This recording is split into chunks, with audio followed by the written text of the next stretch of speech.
Hello, hello, hello. Hello and hello. I'm James. Let's go. Today I have playing with me Moon. I'm playing Moon and I'm playing Kai Morngrove, our life domain / Circle of Dreams druid. And fair warning, Moon is driving through a valley right now and may disappear shortly. I have Jamel. Hey guys, Jamal here playing Thornham Deepstone Man or Fighter. I have Josh.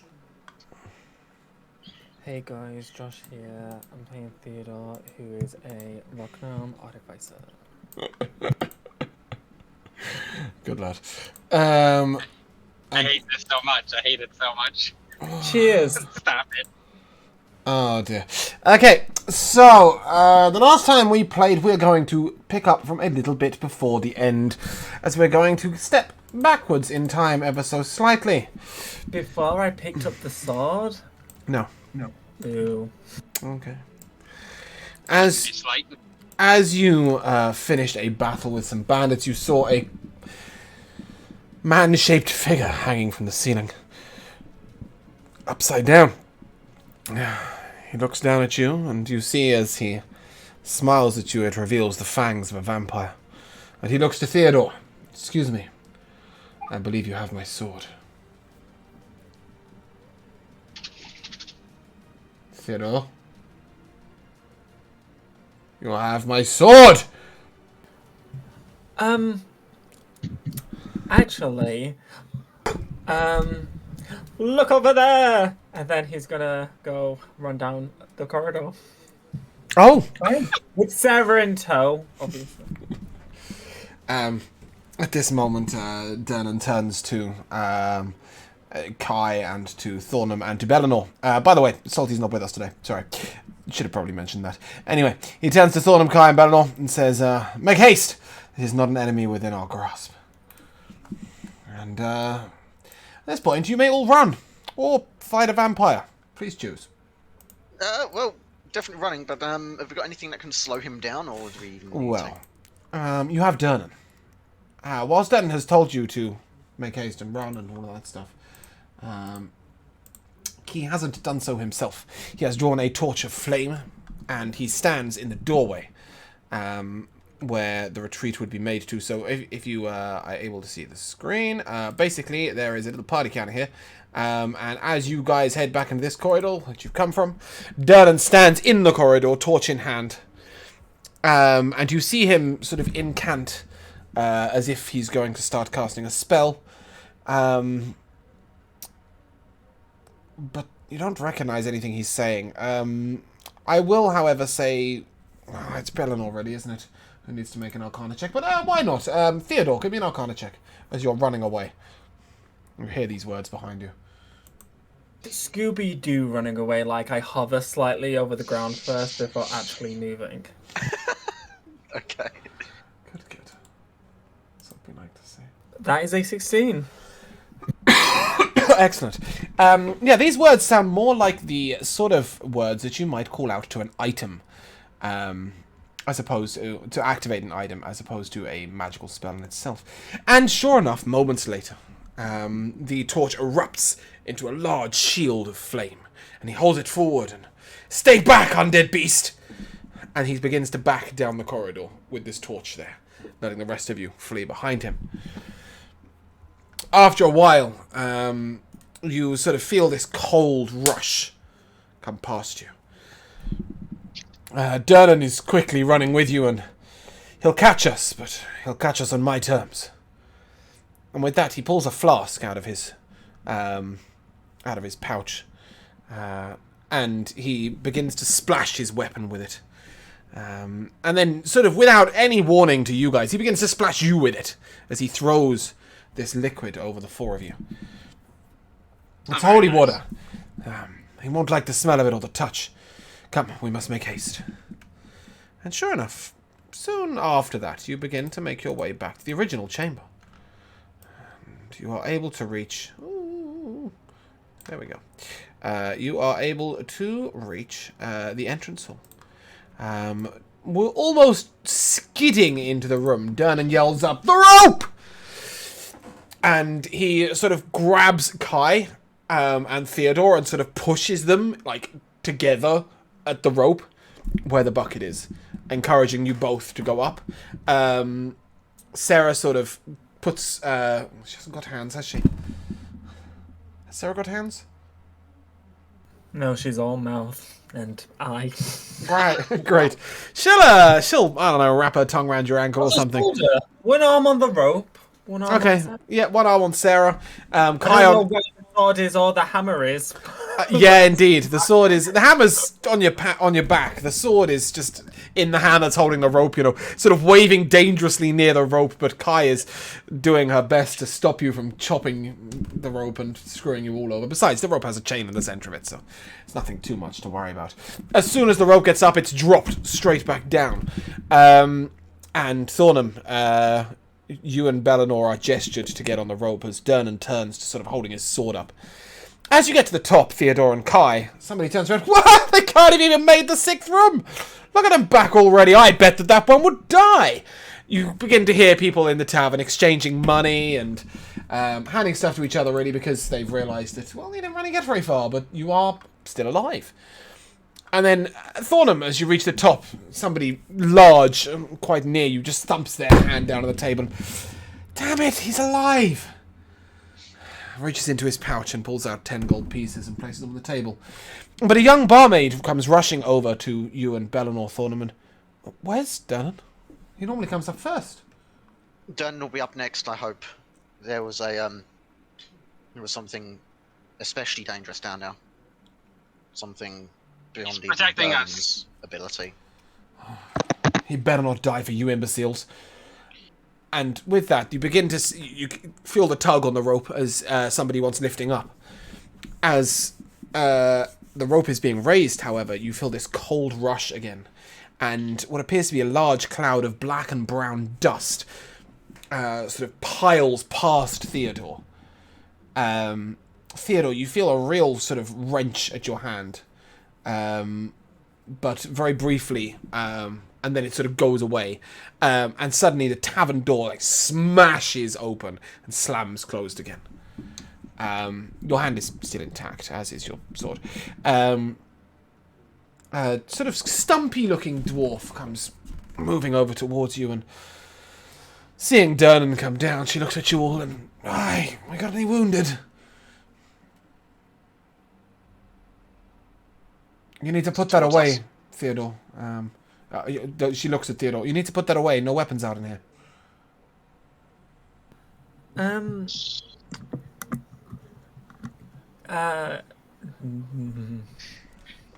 Demonstrate. He can't.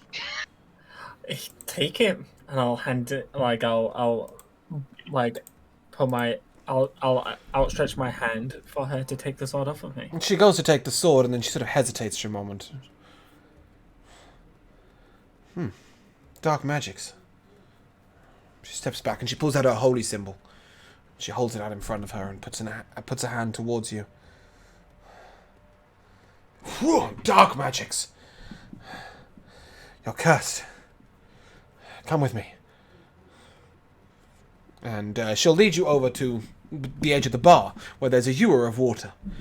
And she begins to paint a sort of figurine on your head, like a sort of asterisk, like an 8-point star. She then makes the marks down on your chest, and finally she begins to run her hand down your arm. And finally, around your wrist. Sarah's giving her the side eye. She's ignoring Sarah completely. And finally, she sort of very gently and very gingerly just taps the sword twice. And then she incants in Dwarvish. I really couldn't decide whether to say Dwarven or Dwarvish there, so we're going to go Dwarvench. And as she gets to the end of her incantation, the sword, you feel it sort of clatter out of your hand, Theodore, as it crashes to the ground. She takes off her cloak and chucks it on the floor over the sword, and then picks up the sword gingerly and puts it on the bar, and I'll get rid of that for you, lad, unless you're particularly partial to it. No, but someone down there is. Someone down there. She looks to Theodore. Where did you find this sword? Its previous home was in the entrails of a person. Didn't get the name. Quiet fellow. Um, didn't say much. Was actually quite lazy, to be honest. Just didn't do much either. Kind of sat there. He just let me take it. Very good. And you, and she turns to Kai, hoping that he's still connected to the internet. And you said that somebody wanted it. Yes. Not wanted it. It claimed that it was his. Huh. The magics on this sword are dark, and they reek of the undead. Yeah. Vampires tend to be that. Vampires, you say? Yes. At Vampire. this point, Dernan sort of comes over and puts his hand on Theodore's shoulder. And, you okay, lad?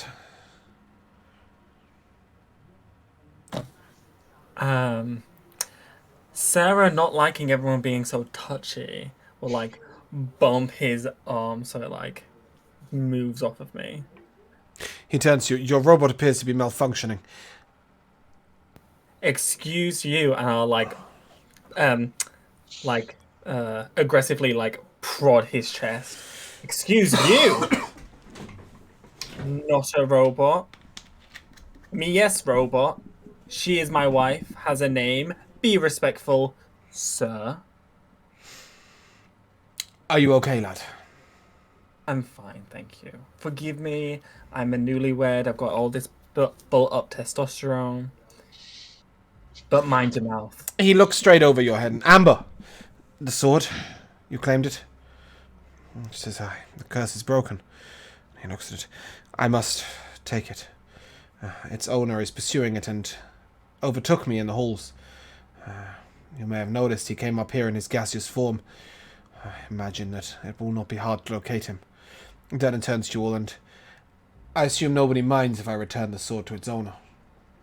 Please do return it. That's not someone we would like to be pursued by. The vampire came up the hole and rushed through the bar and out the door in gaseous form. So that's why he knows to go and take it outside, like out the front of the bar. And he'll do so. He'll pop on out and whatever, and leaving you guys kind of ignored, really. Apart from the frustration of people not making money because you didn't die, people seem to be fairly unfazed by your existence. How bothered were I by the fact that a vampire just swarmed up the hole? I don't think anybody noticed. Really? Oh, okay. Well, certainly you don't think anyone noticed. So can we go back down? No.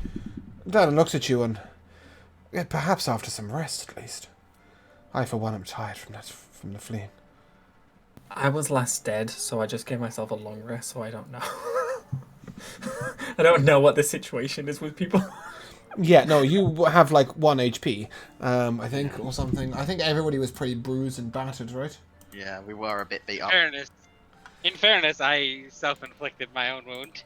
True, that you did. I think Bellinor is also out of spell slots. Yeah. Okay, yeah, maybe we should. Oh, yeah. Maybe we There's a should fire go. elemental up here. Oh yeah. Yeah, they sort of ignore that. They don't really care. There's an air elemental sort of in one of the rooms upstairs. Keeps having an argument with the window. So, I guess we should go back to the house and rest, right? I do with this Do with what? fire elemental. Names. Ash. Cinder? Cinder, yes. Will he burn the house down if I bring him in the house? No, right? No. Okay.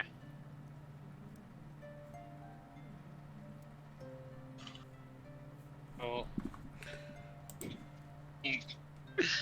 Give you a moment to think of a no, I'm gonna think of a stupid name, but give me a few minutes to think of one. You could simply just call him Hottie. No, I want to call him Oscar. You're going to call him Oscar. Okay.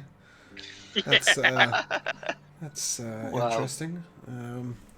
I see. So Oscar, the fire elemental, is sort of still following you around silently. And at this point, where are you going? What are you doing? Why are you doing it? When are Well, you I doing think we're it? going back home. Yeah, we'll head back home, and on the way out, I'll Okay. thank Dernan for keeping our asses alive, because that was a scary little place. Okay, you Oh, may sorry. take 100 XP each for exiting Yeah. the dungeon They're not alive. take any damage. Yeah, right. Yes. When we thank him, I would like to cast Cure Wounds on him. Okay. He nods to you sort of gravely and, why, thank you.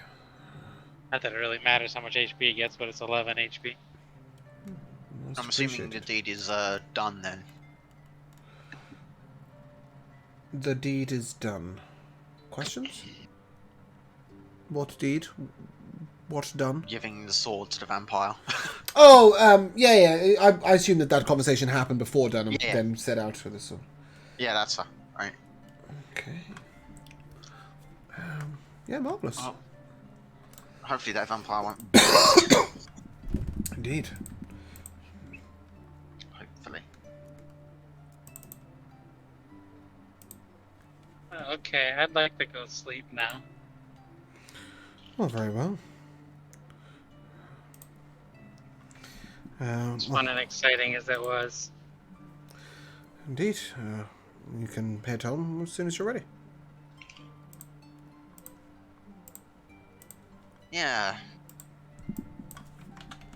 When we get home, I'm gonna prepare a meal for me and Sarah. Can I hold you there? Sure. Okay, it's just my titles running across the screen. And I don't know why. Get up there. Okay. So, as you are maneuvering through the streets and you're headed home, you are most of the way back when all of a sudden you hear a whoosh and a bang. This is in the entrance to Troll Skull Alley. The hell? Suddenly, this huge fireball erupts in the center of the street. You notice that a couple of the buildings appear protected from this, though there are people in the street and market stalls, and frankly, this is absolutely atrocious. It's an atrocity. It was an explosion from the street. Indeed. Rather than one of the stores. Indeed. Right in the middle of the street, in fact, and I don't know why the music hasn't skipped, but whatever. We'll go with it. Yeah, and you immediately hear screams and shouts and people beginning to run in all sorts of directions. One voice in particular sort of calls over the top of everybody else's. City Watch, City Guard, coming through. Mind yourselves, please. Out the way, you, that way. That's not the right music, whatever. Regardless, and no, it's fine. I'm on it. Okay. I just queued the wrong track. Great.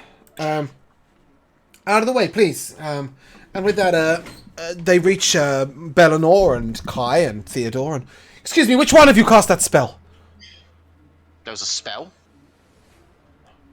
He sort of gestures towards the massive ball of flames that erupted out of nowhere and then blew a bunch of stuff up and vanished. Yeah, there was a spell. Boom. I Whoosh. thought that was something underground. Okay. Well, I didn't see who cast the spell. Which one of you cast it?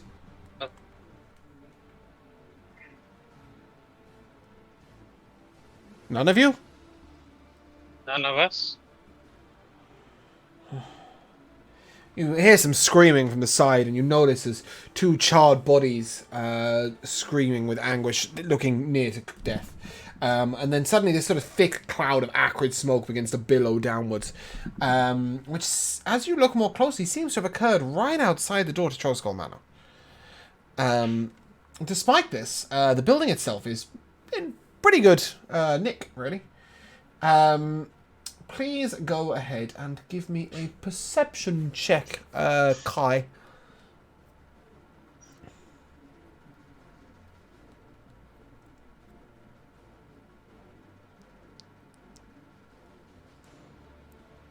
$21. 21. As you look over to the left, you notice... Oh, do you notice that? Sorry.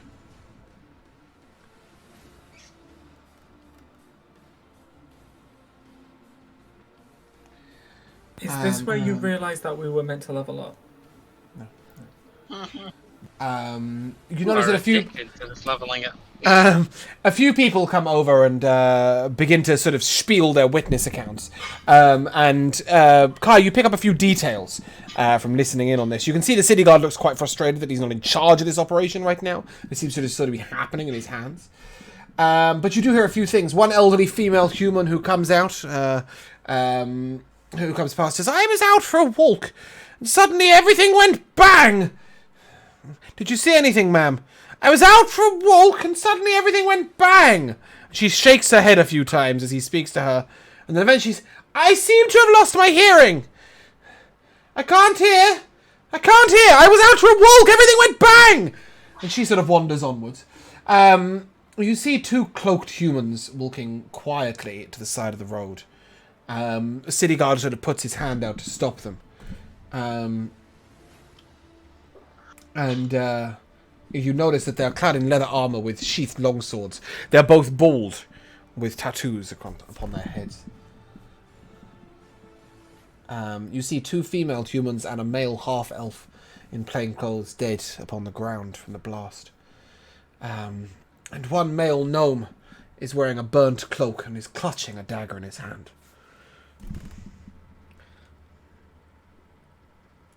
He's looking round panicked, as if desperately searching for something specific.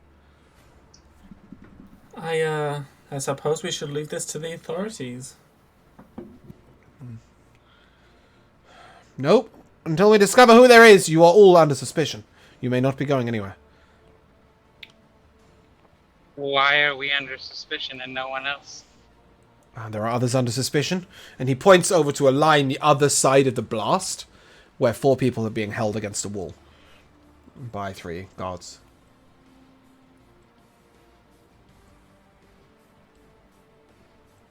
How did we know that you didn't do it? Firstly, we're the city guard, and secondly, we arrived after the blast. As did we. The blast happened as you were in the street, right? You saw the blast originate and go boom. No, but we weren't near it. And surely someone would have seen one of us casting. Or seen that we, the fireball came from our vicinity. Are you saying that in character? Holders. Okay, cool. One young man sort of pipes up in the corner. "I saw someone casting! It wasn't these guys!" Oh? See? And the man turns around. "Well, who did you see casting?"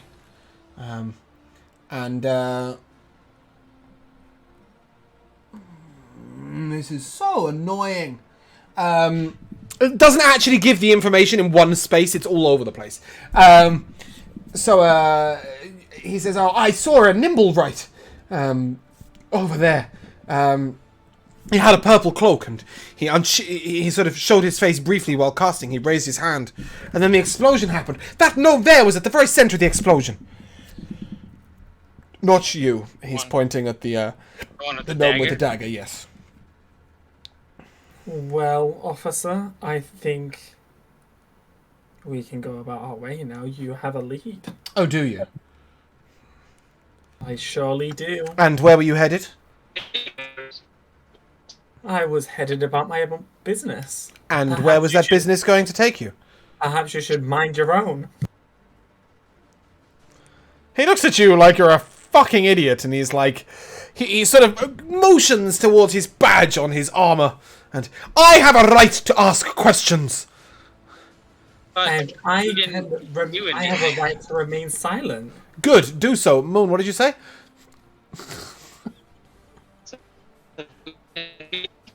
I'm sorry, your connection's not holding. Moon. Yeah. No, the valley. The Valley of Death. The valley of signal death.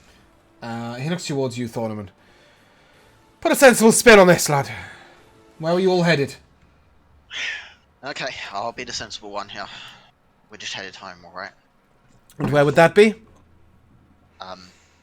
Right about here, and I gesture to the big building right there. He looks at you and... "So it's your home that was near blown up?" Perhaps we should question you for reasons other than suspicion. I apologize for the trouble that you seem to be going through. At this point, the guard comes over, clutching this gnome with the dagger, sort of by the back of the neck. He's still holding the dagger, the gnome. He's like holding it like next to his chest. This one is hiding something. The gnome looks around. I'm not hiding anything. The explosion went off and my pouch was stolen. Your pouch was stolen. Yes, indeed. In an As the explosion. went off. The explosion went off moments after they snatched my pouch, in fact. Oh. As you look at him, he has dry waste on his boots and cloak, so suggesting that he may have spent some time in the sewers recently. And you see that at his hip is a pouch that looks like it, contains gold or gems. Obviously not the pouch he's talking about. I've figured it out. Have you? Yes. The city guard sort of sighs and looks at you. Let's hear it, Go on. Theodore. Okay, I'm gonna pull out a whiteboard. I'm gonna start I don't know. I'm just being dramatic. Anyways, so this is what it is, right? So this man that you're holding like a cat, he is a thief. Obviously, because of the dirt and such, the sewage on his shoes. I am no thief, thank you very much. Sorry, but I'm right in the middle of speaking. That's rude. Anyways, Rude? He called me a thief. thief. I never said it was a bad thing. I'm just saying you're a thief. And so he had something in his pouch that was valuable.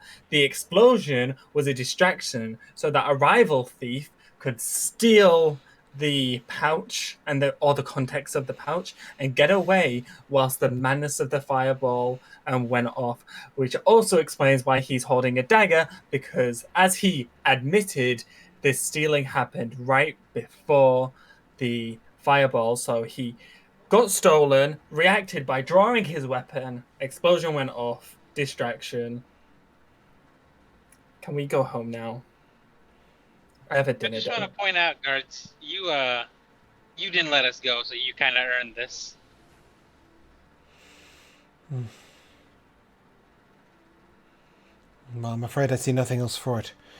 You, and he points to all of you guys, and the gnome, and the one over there, and bring the other one.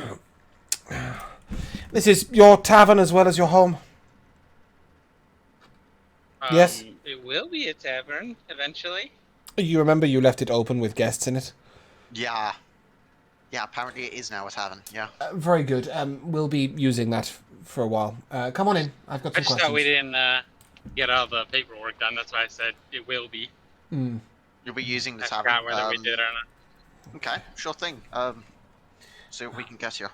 Good. And then he sort of goes in the tavern. You see there's still some guests milling around, but most of them have headed out to look at the explosion. He sort of guides you in your own tavern over to a particular table. Please, seat, and you must be patient with me, I'm afraid. I like to be thorough in these occasions. I want Oscar to sit right next to him. Okay. And he looks around, and I'm Barnabas Blastwind. I am a watchful member of the Watchful Order of Magus and Protectors. And this here, and he gestures towards a guard captain, is Saith Cromley. We'll be conducting this expedition. I hope you won't mind, but some of my veterans may be coming in, and various constables, just to ensure that order is kept and we maintain ourselves a vigil, and we don't miss any details. I mean, Nice you guys to need meet to you. maintain yourselves. This is our home. Well, indeed, but for now, it is a place of questioning. Nice to meet you. We haven't been introduced. I'm innocent. Could I leave? We're in our home, Theodore. Until we have Where are concluded you this, going to go? until we have concluded this investigation, you will all remain present. He turns around. Bring the first eyewitness. And this woman walks over. You recognize her as Fala, the owner of Corellan's Crown, and also Kai's current best friend. She was in her greenhouse See, and she says, Well. I was watering plants in the greenhouse on the second floor of my shop. The blast has blown out some of the windows. Luckily, I wasn't injured, and neither were the plants. Though, through the smoke, I saw a cloaked man take something from the body of, well, the dead gnome that was outside. And then he started limping away. He, was badly burnt. He was casting glances over his shoulder like he was afraid somebody might be following him. He headed towards the bent nail. At this moment, the next person is brought forward, and this is our gnome with the dagger. And if you must know, I was fleeing. I believed that I was being chased. And I thought that somebody was trying to snatch at my pouch once and then twice. I kept running, but eventually they reached me. They grabbed my pouch, and then the explosion went off. I didn't see much else. And the constable looks at him, and to whom was this dead gnome to you? The gnome looks up, and we're not all related just because we're the same race. I know him not. And then he looks at Kai. I know her not either. I hope not. I'm not from here. If it matters to you, my name is Dalakar. I work for the College of the Bards.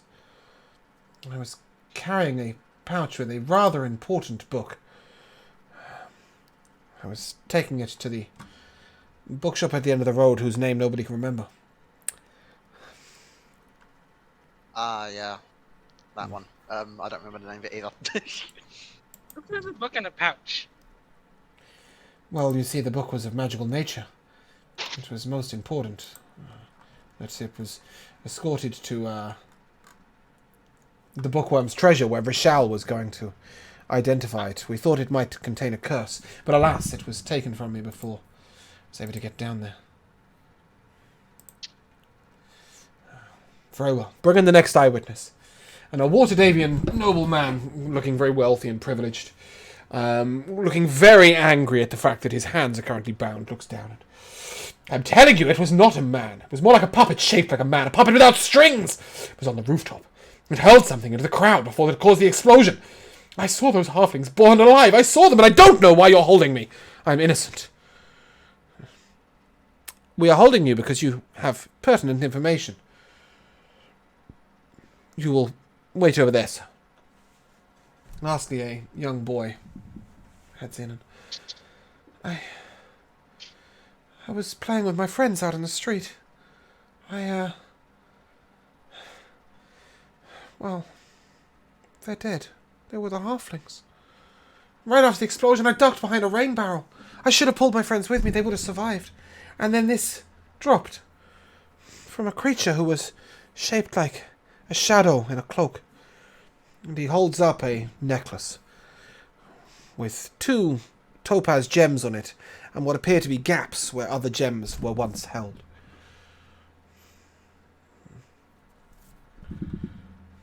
Very well.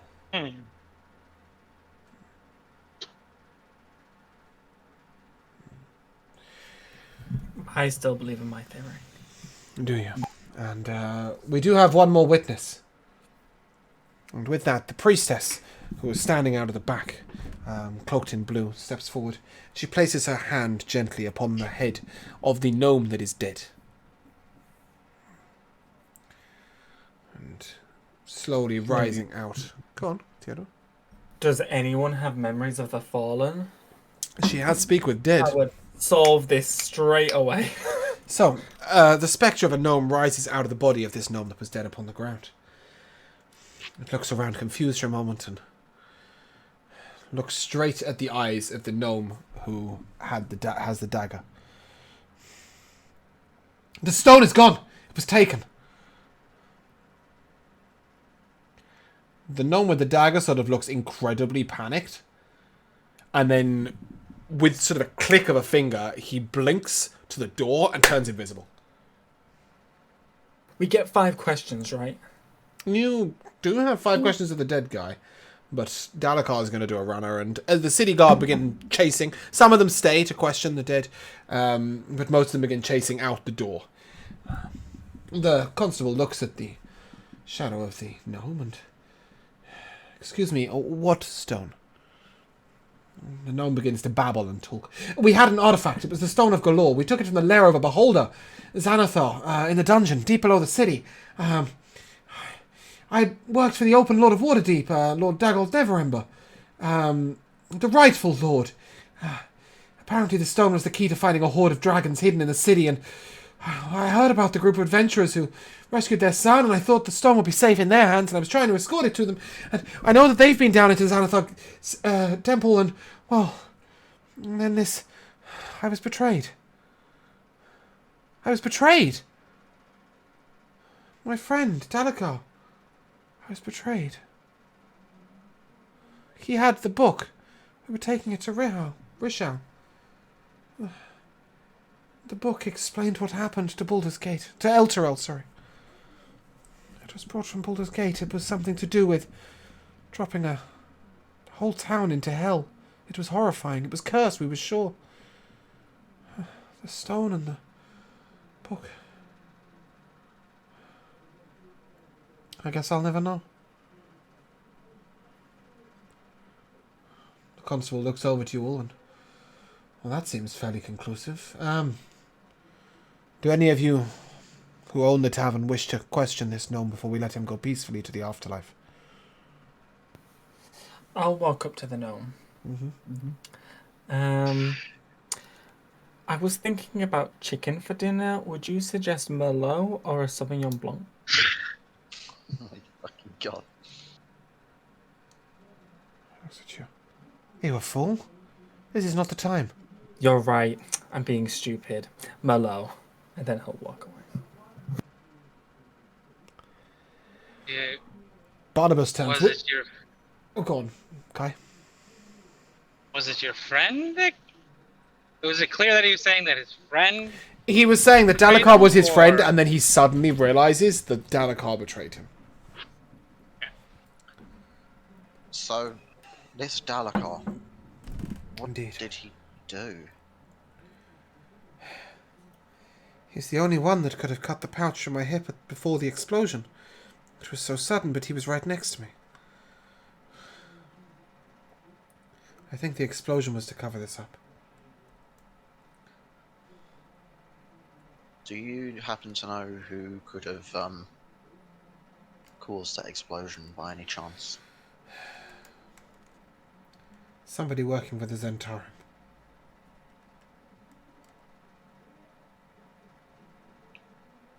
That's, I believe that's as much as we can get from this. I think that's everything we can know. You hear this sort of cough, and I have a question, if I might.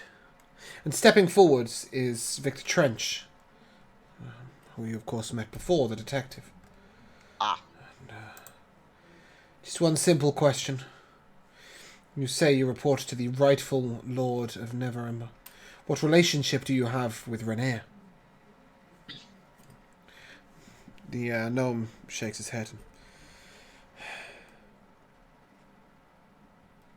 He's my brother. My brother in arms. We seek to fight for freedom. And to fight for justice in the city. And then the gnome looks around. I believe that is 5 questions. I will take my leave. The detective nods his head and walks out the door of your tavern without stopping to ask any questions. The guards sort of look around, and I'm ever so sorry for all this trouble. We'll leave you to clean up. It's okay. Feel free to come back any other time when it's cleaned up. The woman turns to a woman. The woman who had seen the caster and says, I hope your home is not in danger.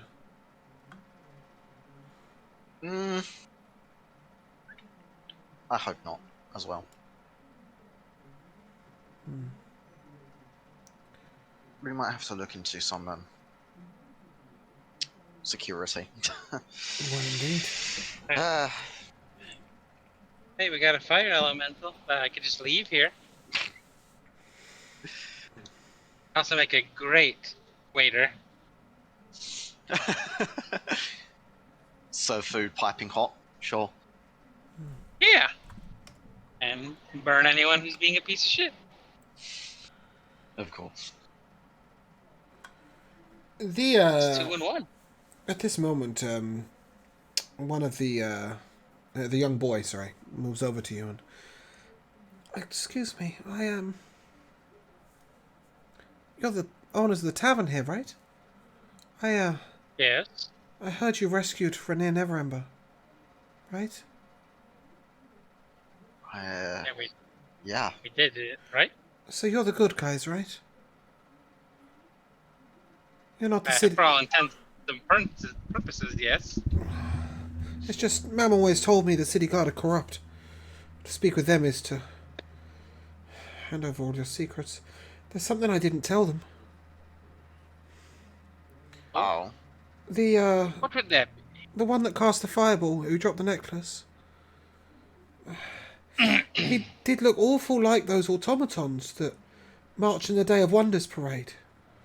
You know, the ones that work at the Temple of Gond. Oh. Automatons at the Temple of Gond. Yeah, I think you'd all probably know about this.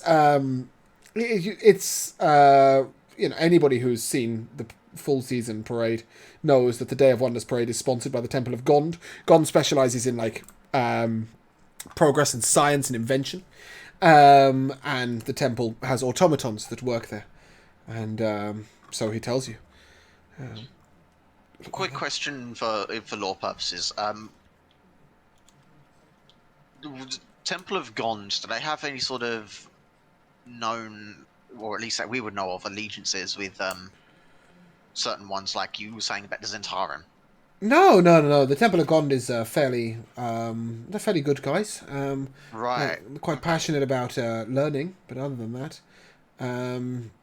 little else side. They offer healing. They do charge, but they do offer healing, although more of the mechanical type. They're not very good at resetting bones, Gonzman. And they operate out of the House of Inspired Hands, which sits on the corner of Sea-Watch Street and Shark Street in the Sea Ward.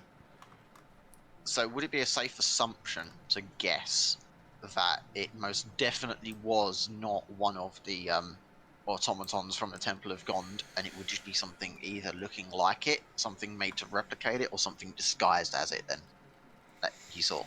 One of those possibilities, at least. I don't think Thornham has enough knowledge, but Theodore, give me an intelligence check, please.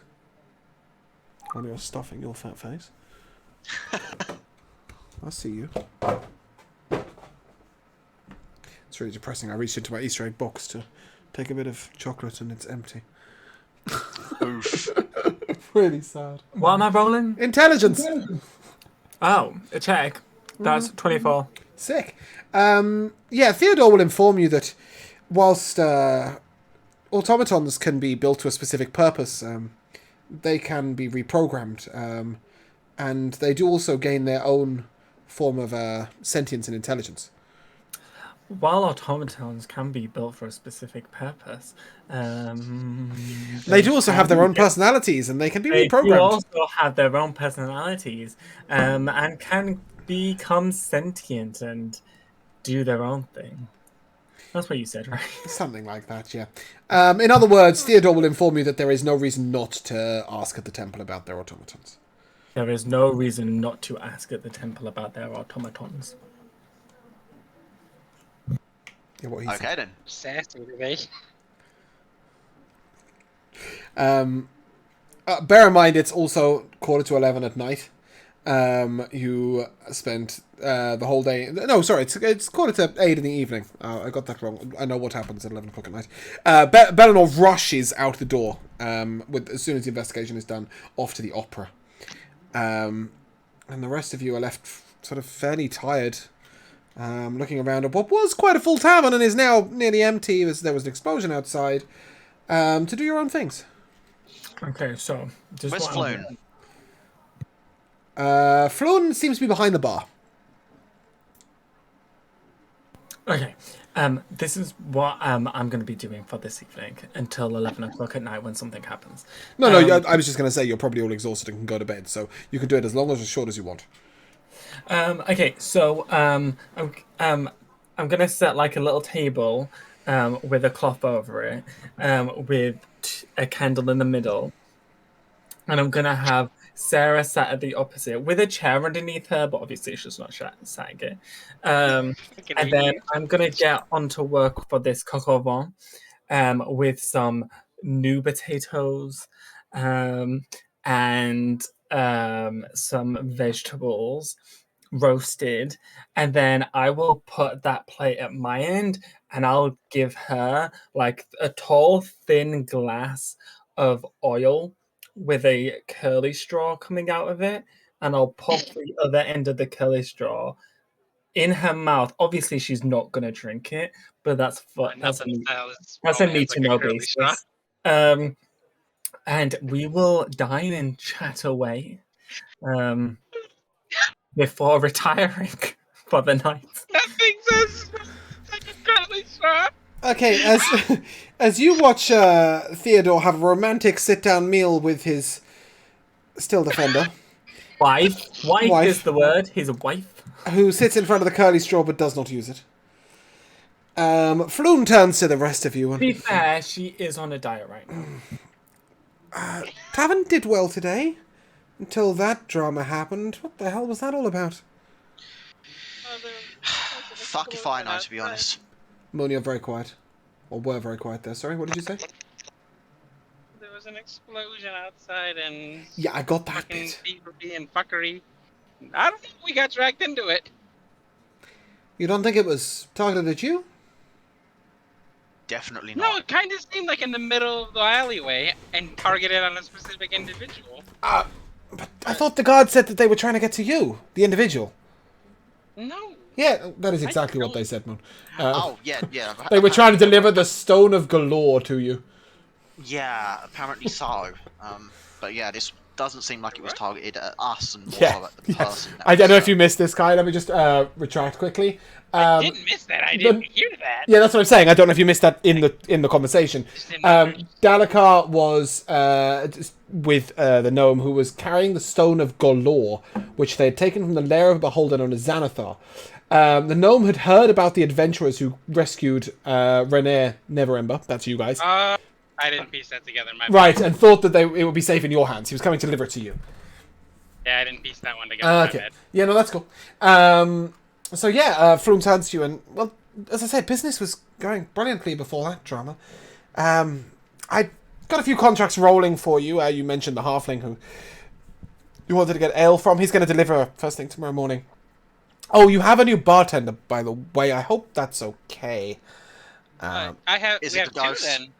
No, I mean, the ghost is useful. He pulls chairs out and greets customers and stuff. No, the bartender, well, I was serving him and he seemed to know more about what I was doing than I did. And, well, he said he was down in his luck because he's lost his job. And he said he'd work for 6 copper a week. And, well, frankly, that's pittance.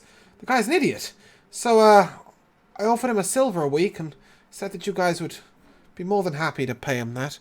Well, anyway, his name's Clive.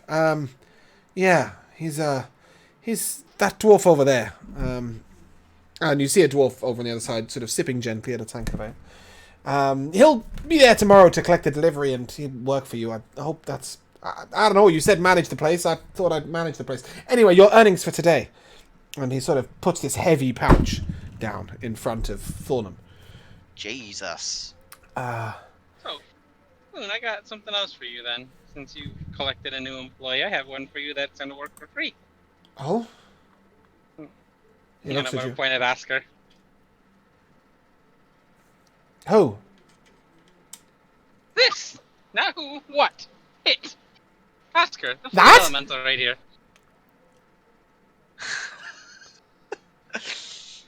I'm not kidding about this. You want a fire elemental to work in a tavern? Yeah, What's he Don't doing? carry food. Powering the oven? and carry food. Ah, He'll keep it nice and warm, and he can protect the bar as well. except, he's very hot. Yeah, I know. Have you looked at him? He sort of looks at Just you think, just think of the amount of tips he'll rake in. and Jesus. sort of looks at you and, well, it's your tavern. Oh. You do what you want to do. I would employ perhaps a waiting girl as well. Look, Or you can do whatever you want with Oscar. Just employ him some way. Fluent turns to you and I know that today was a one-off, but look, I really enjoyed it. And my work with Volo really isn't going anywhere. He was writing a play, but he's more interested in his monster books now, and I don't suppose you need a permanent bar manager, do you? Great, you're hired. Yeah. am? Yeah. 10%? Consider it done. How much, sorry? Kind of hand. 10%? He sort of gives you this big smile. No.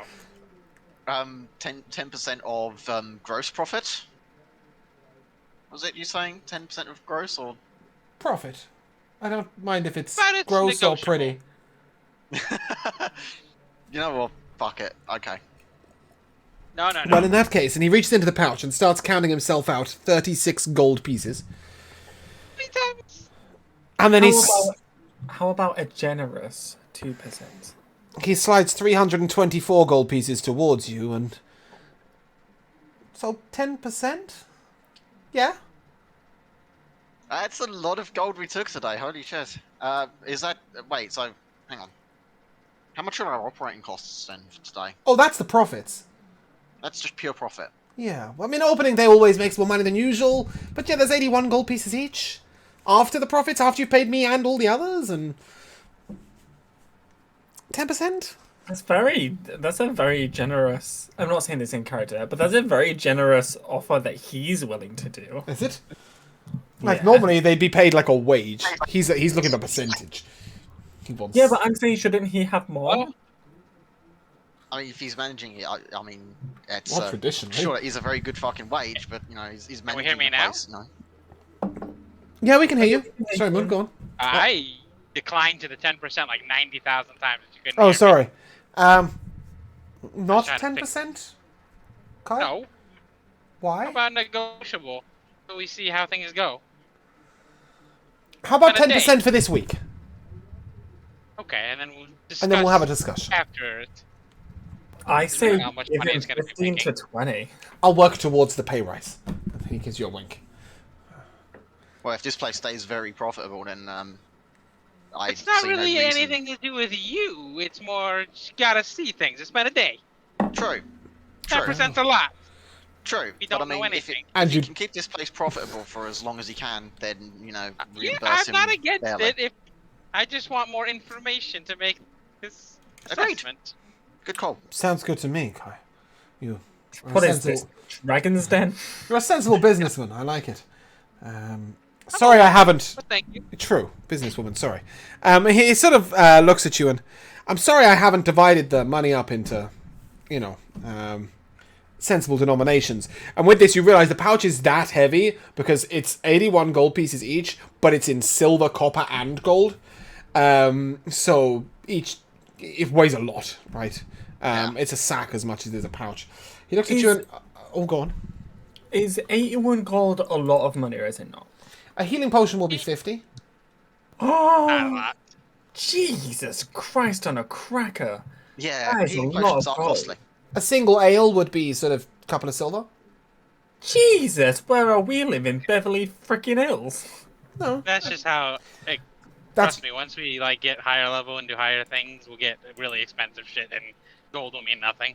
Yeah, but you're just used to my games where the gold is scaled down hugely. That's it. 20 arrows is a gold piece. Right? 81 gold for doing fucking nothing's pretty good. Who has the money to be adventurers in these worlds? You guys, you just made 81 gold each. Happy days. Doing nothing. Yeah. There was somebody who came by to see you this evening. Oh, Did you catch Yeah. who? I wanted to guess. I don't know if it was important, but... Well, they were certainly very chatty.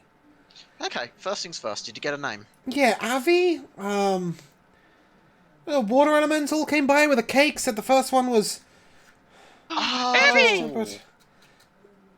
Yeah, said he just wanted to give a gesture of goodwill. He also made some choice remarks about your wife, Theodore. Something to do with excellent craftsmanship and would make a good shield. You know, some people can be so jealous of love when they're all alone. Isn't that It's so sad, true? really. He looks at you, it's awful, isn't it? It's really quite tragic. Why can't they just leave you to a happy honeymoon? You know, I don't judge. I'm not a judgy person, unlike them. So I don't, I don't know. I just hope that they can fill that hole within themselves. Didn't And she they say can be nice happy things? for themselves. He speaks, he looks over at you and, speaking of filling holes, how was the Coco Van? What? Oh. So That's good. it's what Theodore cooked for himself and Sarah. So good. Sarah wasn't feeling very well, so she didn't have much of her meal. Well, no, of course, but that's, Oh, maybe tomorrow. I want to head over to my florist friend. Ah, I yes, thought she about did stay. She did stay. So, Fala, Yeah. sort of is sat over at a Fala. table. You see she's nursing a small glass of white wine, and she looks over to you and, oh, hi. Hey. Take me back to your place. I would like to help fix it as best I can. Oh, you're so kind. One of your workmen actually offered to go and fix it. That's why I'm here. He's being awful noisy. But he seems to be doing a good job. Or No, one of the works people who was doing some of like the actual like physical work, like fixing tables Gotcha. and chairs and stuff. Yeah, I that's just wanted to go cast mending on as much as I could. probably a lot quicker, but he will complete the job if you leave him to it. But she says, we can go over there and fix it, or we could stay here and have a glass of wine and a gossip, and you can tell me all about the reason for that strange explosion outside your door, and you can tell me what's going on with them. And he sort of nods over towards Theodore and Sarah. I don't know if I want to tell you. I feel like you don't deserve hearing this.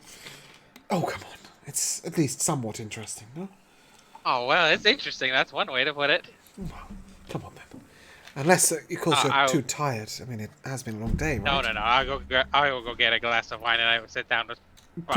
Pretty soon, Oscar delivers you both a meal that is being cooked by your You're chef out the really back. gonna fucking use it. I love you. Yeah, well, why not? And Good idea. Keep the food warm. a bit later, Then you can blow Thornham. up the baddies. A bit later, Thornham. He gingerly puts down a meal in front of you, and after a sort of long while, Thornham Floon comes over to you and, hey, I don't mean to pry, but you going to investigate this fireball thing? To be honest, I'm not sure how much we can do. We could try, perhaps. If you're going to ask questions at the temple, Is he talking to like all of us? no, he or- was just talking to Thornham at this moment. Okay. I sort of Theodore's with Sarah, you're with I didn't Fala, want to Balinors with the talk opera. if he So. wasn't talking to me. That's No, all I that's wanted to fine. make sure. Yeah, I do know a priestess at the temple who you might have a word with. Don't mention my name. She may have ran me out of her bedroom once, quite angrily. But dear. Valletta is a dragonborn priestess. You might have a word with her. Sorry, James, just really quickly. Has Callie been fed tonight? I was just worried about the static, with her being a lightning dragonborn and all. I mean, a man's got to protect his goods, right? But apparently she didn't take too kindly to that. Nevertheless, she's an excellent priestess, and I'm sure she'll have some kind words for you and may be able to help you with your investigation. This is at the Temple of This is at the Temple of Inspirational Hands, I think, or Inspired Hands. Yeah, Temple of Inspired Hands. Her name's Valletta, Dragonborn and that was priestess. the one of the automatons, was it, or was that? No, she's a the- Dragonborn priestess. That's why he was worried about his private bits, because he was worried that she might have static going on between the flaps. Oof. Ow. Yeah, indeed. Yeah. It's worth checking, though. I think it's sensible, important, if anything. But, well, she didn't take too kindly to it. Nevertheless, I suggest that you inquire with her and see if you can perhaps find anything out. If that's what you want to do, I mean, there's plenty else going on. How was your investigation into the dungeon, by the way? Oh. That good? It was complicated. Oh. We encountered something that was very, very terrifying. We're okay. I mean, we're still here. We're still here in one piece, but yeah. That was nasty even for us. Well, that can't be good. Maybe you should speak with René tomorrow after he gets back from the opera. Sounds good. Sounds He good. might know some things. He has some contacts, within the Harpers. The Harpers, eh? Yeah. I think I've heard of them once or twice before. Yeah, they're very knowledgeable. They're sort of spies and information traders. That's who Bellador has gone to speak with at the opera, Yeah. so he would have told Yeah, you yeah. about that. But René will, possibly be able to use some information with them. Well, Yeah, that sounds like a good idea. There's a few things that we could learn. I hope you get it sorted out. I think I need to find my bed. Don't blame you.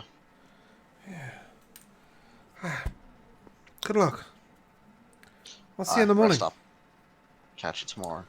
And with that, he sort of hands over to Oscar and Liff, the ghost, and the chef out the back, and sort of after a while, he sort of makes his goodbyes and out he heads, leaving only really a few people here now. There's Theodore and Sarah, there's Thornham, there's Kai, there's Kaiser and Fala, and you notice a couple of other people. There's a grim-looking large human who appears to be sort of chewing on something. He's had a tankard of ale in front of him for quite a while, but he hasn't drank much of it. And there's a quite small half-elf over in the corner who appears to have had far too much wine and is sleeping it off in the booth. Theodore and Sarah will retire upstairs. Sarah will go straight to bed because she's tired and has had a long day. But Theodore will stay awake just like maybe an hour later. Not really tinkering, but just kind of like looking and kind of, I guess maybe tinkering is the right word. With those gems that he found under the floorboards. Okay. Go ahead and give me a Tinker's Tools checks. Intelligence plus proficiency. I thought you had that already, sorry. I thought I'd done it for you. Oh no, because I can't access your sheet. Sorry. It's a dirty 20. Cool. Yeah, you begin to gain some understanding that some of these could be perhaps embedded in certain items, or perhaps used to upgrade already existing items, as you kind of had worked out already, but you begin to see more how they could be used as a power source and begin to see some of the limitations, and also see that some of the magic is perhaps a little bit beyond you right now, that you'd need to really put some time and practice in, but it's a good start. So yeah, with that, Thornham and Kai. Fala sort of, after a couple of hours of gossiping and chatting about Sarah and Theodore, sort of looks to you and, I'm really sorry, I've got to open the shop early tomorrow morning. I'll catch you soon, right? Yeah, of course. Have a good night. And she heads out, leaving you and Thornham as the last couple in the bar. Okay. So everyone's cleared out now, then, yeah? Apart from the half-elf who's asleep on the on a bench behind a table. Right, well, we're going to have to clear the half-elf out for the night and close up. As you go over to the half-elf, she speaks in quite a melodic voice. And, good evening. Good evening. Evening. What's on the menu? Nothing on the menu, unfortunately, tonight. It's closing time. Closing time? I only just got here. Yes, You but don't we look like need you've this only just to got here. You look like you've had a few... Indeed. Only a glass of wine. Come on now, only a glass. Yeah, my name is Rose. I want to be a bard here. I want to play some music. wanna get hired. Is that what you're asking?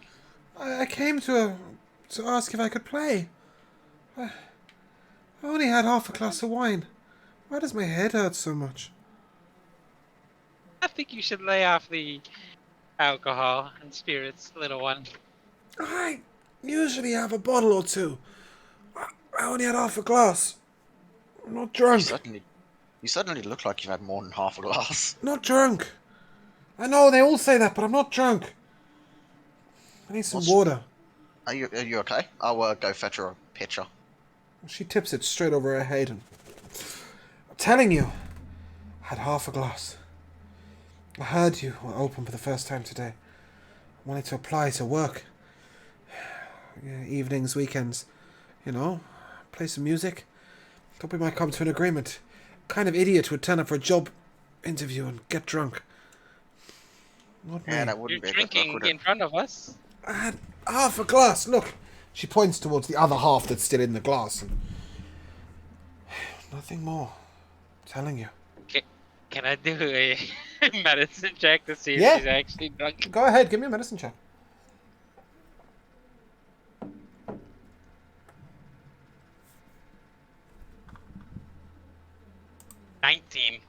19. She certainly has some of the effects of being drunk, but as you get closer, she's not got all that much alcohol on her breath. Her pupils don't appear particularly dilated. If anything, she looks like she might have been drugged. That's what I was thinking. I'd like to take a sniff of the glass if I can. See if I can smell anything off about it. Go ahead and give me a perception check with disadvantage, because I don't know. You think you know shit about herbs. Oh shit! Sorry. 13. Apparently, our session starts soon. You smell that it's maybe. You're not pretty sure. The brew is Does different. it smell a little something, off, though? No, if anything, Like it smells quite tasty. Oh, okay. What are you looking for there? No, I wanted to see if I could smell something odd about this. If she's not drunk, then Go ahead, Kai. Make a perception check. The thing is, Thornum, I'm just not sure you're the right person. No, that's fair. I get it. Yeah. 21. There you go. You sniff it and you immediately... Blue slowed? Blue... That's not right. Shade Blue slowed? suede shoes? Blue slowed suede shoes? Blue suede shoes. Yeah. Smells like blue suede shoes! My brain has just gone absolutely flip. Blue... Toad shade? I can't... Hold on a second. Yeah, blue toad shade is what you smell in here. Which is like it's a mushroom that's often used in like inks and dyes. It's not what you would have expected. Certainly not a drug used to knock anybody unconscious, but that's the primary smell. It does make a deep red color, just like wine.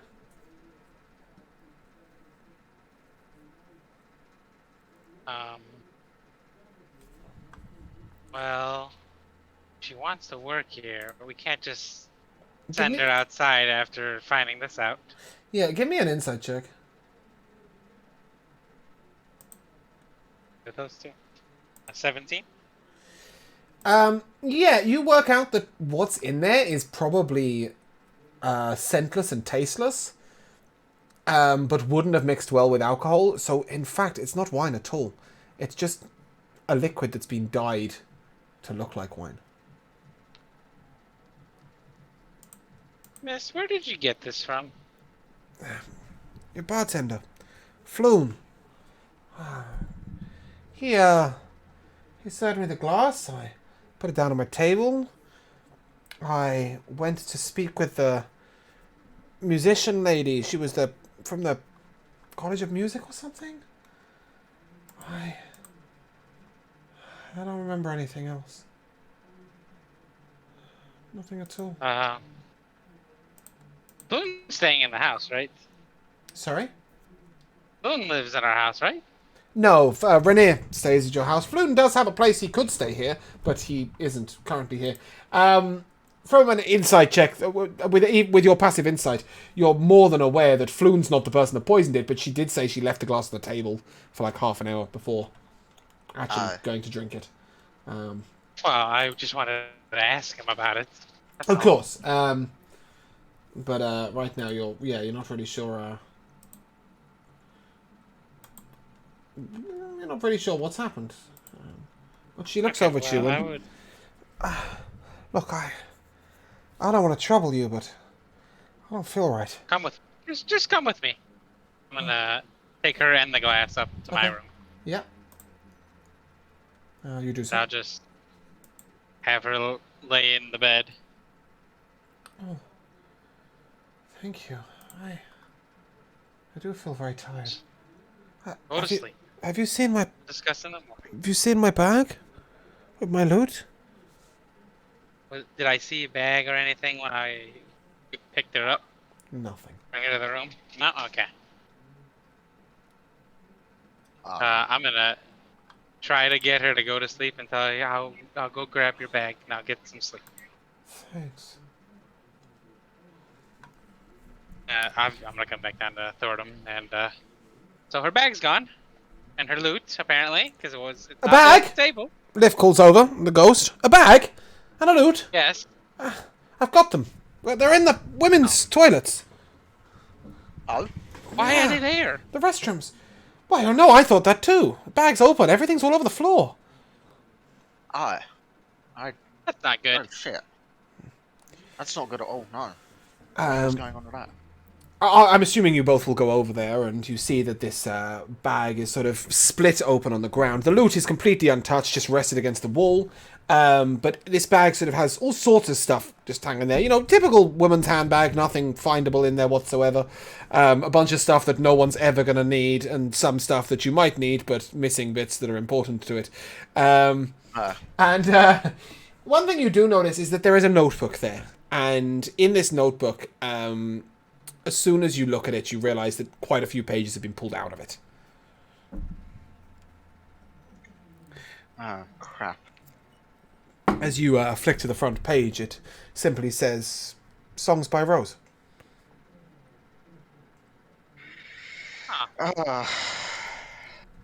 Great. More shit to deal with.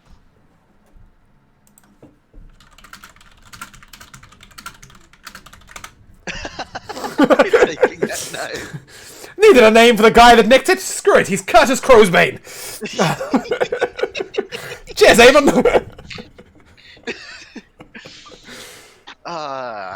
Well, fuck. Looks like our bard friend here's got some problems. Indeed. And you begin to hear a sound drifting down the stairs at this point. And I will tell you for free, Kai, you 100% know you didn't leave that bitch up there with a harp. I'm gonna run upstairs. Okay. And indeed, you see Rose sat there, striking the air. She plays a harp that doesn't seem to exist. You see her eyes are focused and they're slightly dilated, as if, and almost slightly purple in colour. Kai, you immediately know that she's using magic. She plays. It's an enchanting sound, although, you know, there are other bards who are also good. But you definitely notice straight away that, you know, she's got some talent. And as she sways as she plays, she looks over at you and, I'm sorry, I needed to relax. I felt wrong. Everything felt wrong. Did you find my bag? We found the bag and the contents of your bag on the floor. Oh. Oh no! My notebook! Yeah, that's not in a good state either. I think I know who did this. Great. More shit to deal with. No, no. Nothing for you to deal with, though. If I need proof, would you perhaps say that what I'm saying is true, and that you did find the bag? Of course. I'll trouble the authorities myself. I have my own routes, though.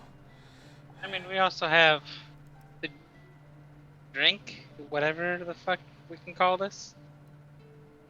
She looks over, dips her finger in. Puts it right in front of her eye.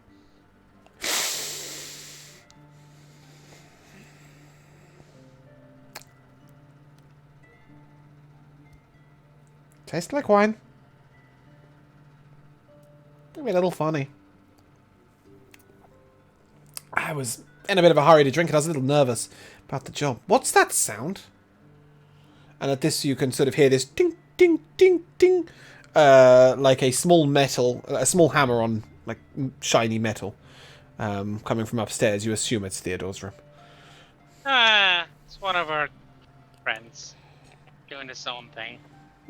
Performing some maintenance, we'll call it.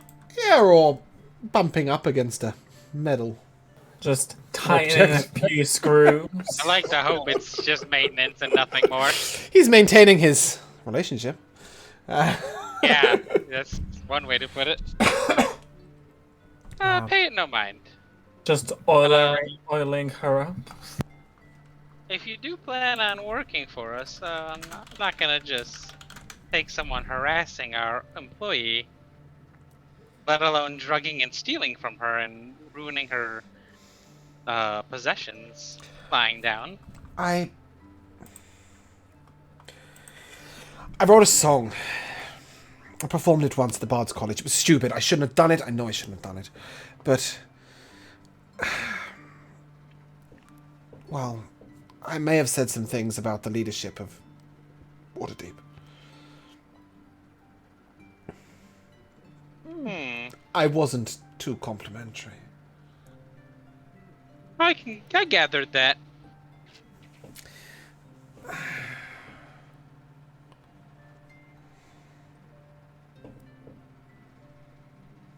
Well, Get some rest. thanks. Do you mind if I play for a couple of minutes first? I just did. Yeah, sure. We still got shit to do anyways. She begins to go back to playing this non-existent harp. It brings out beautifully. She sways, and her eyes go back to being... Why do you have a lute if you don't need it? The lute's magical. It was a gift from my grandfather. Okay, I was just curious. I don't need it, but... well... suffice to say, it gives me a way of defending myself. Well, you go, girl. I'd rather stay for now, but thank you. And with that, you may all take a long rest after clearing up in the evening. Actually, that's the point. Kai, where the hell are you sleeping? The floor. Just the floor. Okay, cool, great. Yeah, cool. Go ahead, take your long rest. I was going to say we'll pick up in the morning, but I kind of forgot that Bellinor was going to the opera and is going to come back with Renair and is full of loads of information, and I don't think Salty should miss that. No, I think we should leave it off there and Yeah, I'm sorry, I kind of screwed up there. I thought I forgot how quickly we were going to get to the moment Salty needed to come back, because I thought we had dungeon to do, but we don't, because he needed to we run. could just do our own thing and then just move it to the tomorrow. If you wanted to continue and just do whatever we wanted. Like free time stuff. I mean, personally, I would like to get 1,203 XP. So if that's possible, that would be lovely. There's a green dragon you can fight just outside of Waterdeep. It'll be a 1v1, but if you win it, I'll give you 12,000 XP. Bet. Yeah, go ahead. Let's just theorize this. Go ahead and roll me a dex save.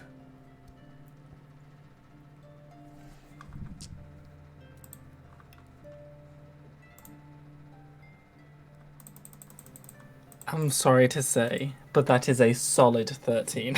A 13. You would take 50 poison damage. And That's going to be quite a short. That's going to be quite a short battle, isn't it? Should we leave it there? Just a thought. Yeah, I've no. Got a name for our tavern. You've got a name for the tavern. The tavern has a name, but is it getting two? Does it have a name? We named it. It was just called Troll Skull Tavern. Remember, it was all That's up in a good lights name. outside the. Well, I mean, if you want to speak to the guy who does the lights, it was old Zoblob.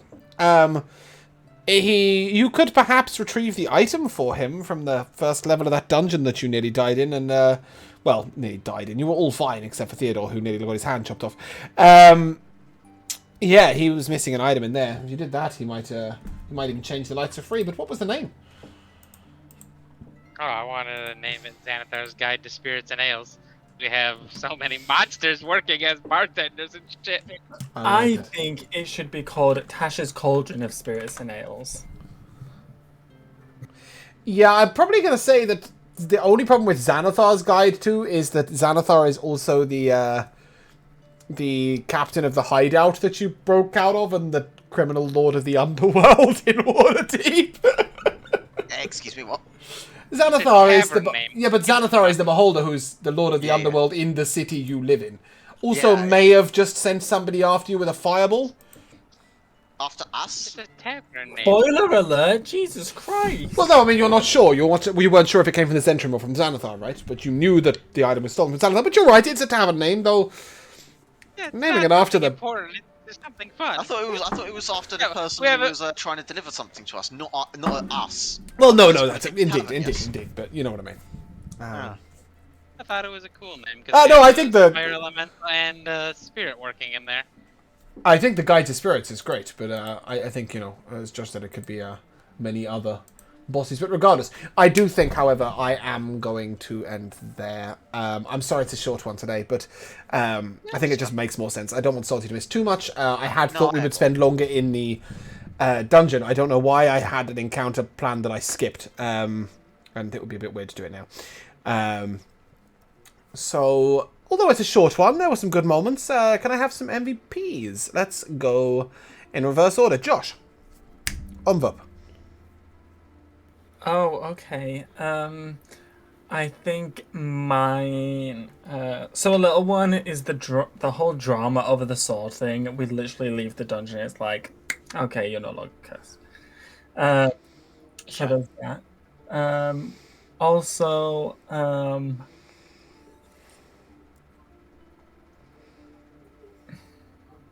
I guess I just like, because Theodore's kind of an oddball. A little bit. You know, how he... Because, I mean, to be fair to him, he's not hugely invested in what the party does. I mean, he's just there on his honeymoon, so he doesn't need to take things too seriously or, put much thought behind it. Although I still think my theory behind the whole explosion still stands. Sure. But I just like seeing you pull your faces whenever I start, like... Going off on the most tangential sideways note. Bear in mind that a lot of the time when I'm putting that face, it's as the captain of the guard, not as me, right? Yeah. As a DM, I love the chaos, but sometimes I don't. Whereas as the captain, it's just like, for fuck's sake, I'm trying to do an investigation here. Why are you asking my damn spirit if you should have wine, Sauvignon Blanc, or Merlot? Best use of a question ever. Especially because you were like, are you stupid? And he's like, no, you're right, I am being stupid. Yeah, it was good. Merlot. Jamal, your MVP. I think I'm gonna have to go with just how much chaotic shit happened so quickly. Mm-hmm. Just we got out of there and then it was just absolute chaos back at the fucking tavern. Yeah, I think the thing with running this many books, right, is that there are a lot of, like, story starters. And they're all quite dramatic. So it feels like you guys have just arrived in, like, the most chaotic, like, bomb-ridden, trouble-laden place in history. It's basically just like the start of a fucking soap. Yeah, but every episode right now is the start of a soap. Yeah. So yeah, no, I'm definitely I like that chaotic aspect of it. It is good. It's just it's kind of wild, and I think what I'll need is I think what we'll need actually is just some notes on just everything that happened. Like Yeah, yeah. quick, Well, I was going to do that for Salty anyway, so I'll just give it extra. yeah, because there's so many leads and so many things that happen just there, and there's so much to investigate. We're going to be busy for weeks just starting things. Yeah. And Moon, apart from your connection, which held up remarkably well, Yeah, what was your I've never umvup? been through that valley. What was your umvup, sir? Number one is Josh's attempt. This is such a hard attempt to just fucking ignore your goddamn quest hook. He was trying What? so hard to not do that quest. Well, the thing is for Theodore, like I said earlier, he's on his honeymoon. He doesn't need to be involved in investigations and quests and things. He just wants to go home and make a nice dinner. Fair enough. Also, my accidental romancing of Fala. I did not think I started doing it until I realized what I was doing. Oh, I don't think she noticed either. I certainly didn't notice. I know it is. I feel like that's I what's thought it going was on. really obvious. Oh, my I bad. feel like it was inadvertently starting to happen. Oh, okay. Well, Kai and Fala can have a wonderful planty relationship if they wish. But yeah, I certainly didn't notice. I had a couple of MVPs. How did you have you? Jamal was in the middle. Oh, it Yes. Oh, I don't listen to him either, but he still went. Wow. That's not what I meant. Oh my goodness. Yeah. Also, Blue Suede Shoes was pretty good. Sorry? I said also Blue Suede Shoes was pretty good. Oh, I just couldn't remember the name of Blue Toad Chain. It just wouldn't come. Because it's my homebrew instead of the game, right? So I was just like, momentary panic when it's mentioning a herb and my system's different. Yeah, I had a couple of MVPs. First of all, this whole chapter is a mess. Like, finding the bits of information from this pile of mess. I'll tell you a secret, there aren't two gnomes. The gnome you questioned was meant to be the gnome with the dagger who was actually dead, but it didn't say that they were dead. So now we've got a live gnome who isn't in the story at all, and I'm going to have to remember that for, like, the rest of the game. Which is really annoying, because the gnome that you're meant to question with Speak of the Dead was the gnome who betrayed him. Yeah. I thought it was kind of weird that he was in the middle of the explosion, but he's fine, and he's the guy betrayed. I was like, this is really weird. What the fuck's going on here? Yeah.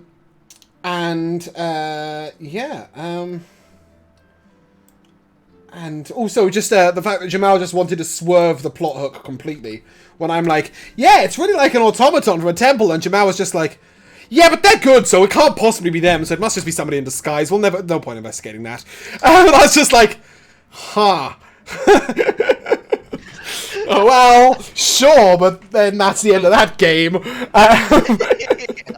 It was almost like Theodore, who was just like, I don't really give a fuck who threw this fireball. I'm innocent, I'm going to bed. And I was like, you will stay here! This is my plot hook. Listen to it. Okay, you gotta sell. But yeah, no, in general, it's a nice bit of fun to have some people who are good friends with me, playing silly games and being stupid about everything. Yeah, Oscar, man. Don't forget Oscar. He's the best. Yes, Oscar, your MVP. Oh wait, you are the MVP, Fireball Man, Fire Elemental Man. Yeah, cool. I think with that we'll just do the ending thing. Quick shout out to Eamon Breyer. Welcome in. Welcome to the Duck Pond. Please stay the fuck away from my pond life. It's a pleasure to have you here. Thanks for the follow. And we will be back on Sunday. We have no episode tomorrow. No Darkness Over Kalan. It is cancelled as Josh and I are going out. So if you guys would like to say goodbye, Goodbye. Bye.